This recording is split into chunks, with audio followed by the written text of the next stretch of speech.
Terima kasih Anda masih bersama kami. Bagi Anda yang baru saja bergabung, kami hadirkan kembali 3 berita utama hari ini. Bupati Pati Sudewo dilempar botol saat mendatangi posko donasi Aliansi Pati Bersatu. Tak masuk akal, buruh jahit harian dapat tagihan pajak atas transaksi 2,9 miliar rupiah. Seorang siswa SMA di Banyumas diduga menjadi korban perundungan hingga trauma.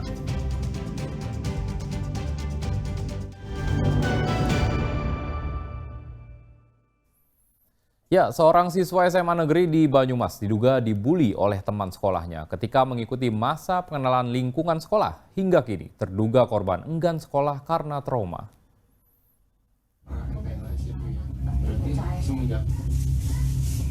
Pria berbaju biru ini adalah DA.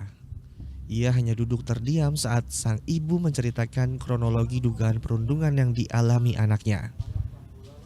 DA merupakan siswa SMA Negeri 1 Purwokerto, Kabupaten Banyumas. Menurut orang tua, sikap DA tiba-tiba berubah sejak pulang mengikuti MPLS pada 15 Juli lalu. DA ketakutan untuk berbicara bahkan bertemu dengan orang lain. DA mengaku dibuli oleh teman sekolahnya. Hal itu diketahui setelah DA ditanya oleh budenya. Pihak keluarga akhirnya membawa DA ke rumah sakit dan sempat dirawat selama 14 hari. Tanya sama budenya. Oh, cerita. Ya waktu sebelum ke rumah sakit. Apa yang dibilang? Katanya, kamu kenapa nangis? Terus katanya dipukul siapa? Temen sekelompok. Di sekolah? Iya. Berapa orang? Apanya? 3 orang. Apanya? Katanya perutnya yang dipukul. Ditendang apa dipukul? Dipukul. Mendengar informasi tersebut, pihak sekolah masih berupaya memeriksa sejumlah pihak untuk mencari kebenaran atas kasus dugaan perundungan di lingkungan mereka. Sejauh ini pihak sekolah belum menemukan adanya aksi perundungan. Sampai saat ini kami masih terus berusaha dan juga mengumpulkan pendampingan juga kepada siswa, pendampingan kepada katakan pihak-pihak yang merasa perlu agar semuanya ini clear, jelas.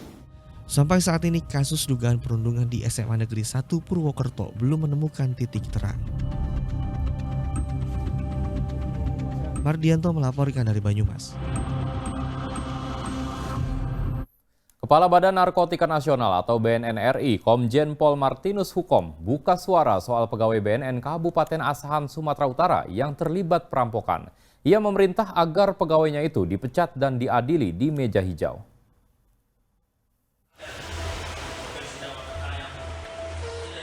Saat kunjungan kerja di Desa Pongok, Kecamatan Polan Harjo, Klaten, Kepala Badan Narkotika Nasional buka suara soal tudingan pegawainya di Kabupaten Asahan, Sumatera Utara yang terlibat perampokan.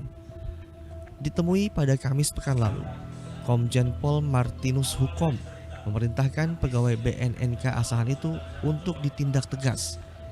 Ia memerintahkan pegawai tersebut untuk ditangkap lalu dipecat kemudian diadili.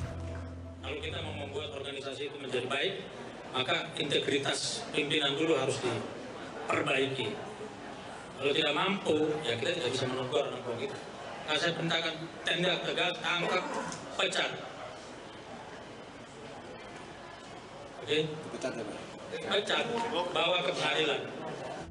Perampokan di Asahan, Sumatera Utara terjadi pada 18 Juli lalu. Pegawai BNNK Asahan berinisial HRF bersama 2 pelaku lain, Z dan C, merampok pengendara motor dengan modus berpura-pura gelar razia narkoba sambil menodongkan senjata api. Namun ketiganya tidak memeriksa, malah membawa kabur sepeda motor korban. Krisna Agung melaporkan dari Klaten. Ribuan warga berebut 54.100 kue apem dalam tradisi Yakowiyu di Klaten. Warga saling berdesakan untuk memperoleh kue apem yang dipercaya dapat mendatangkan berkah.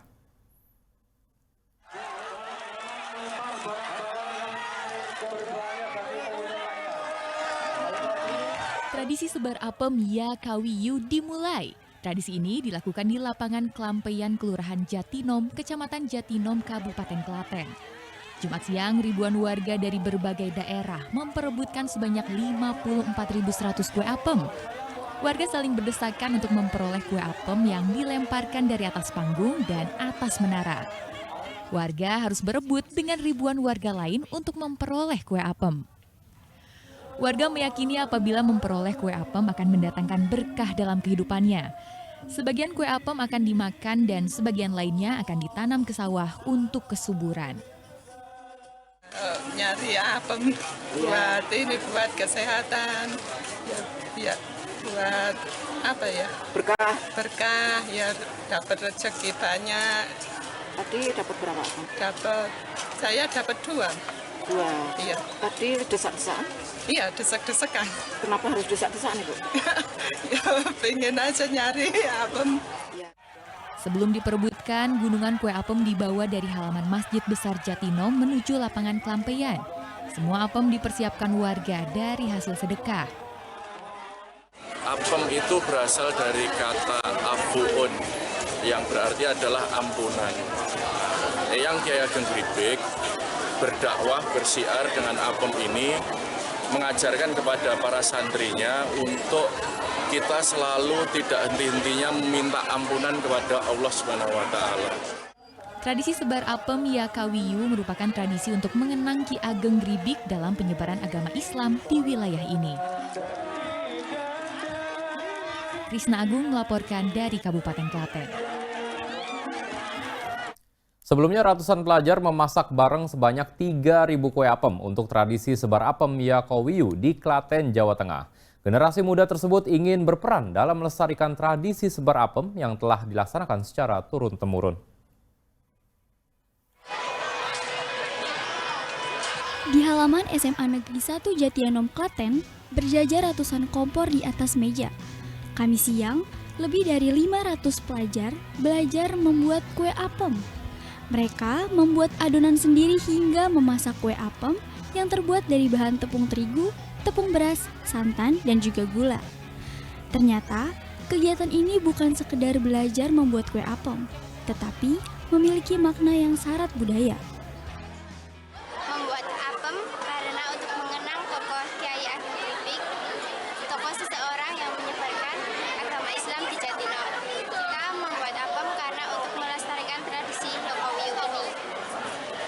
Selanjutnya apem diapakan? Gimana? Selanjutnya apem akan diapakan? Apem akan disetorkan ke Pelampian untuk disebarkan pada hari Jumat tanggal 8 Agustus 2025. Melestarikan budaya Yakawiyu, maka kita akan harus kerjasama dengan P3KA Jatinom supaya anak-anak yang pelajar saat ini bisa melestarikan budaya Yakawiyu. 3.000 kue apem yang dibuat oleh pelajar akan disedekahkan kepada panitia tradisi sebar apem Yakawiyu.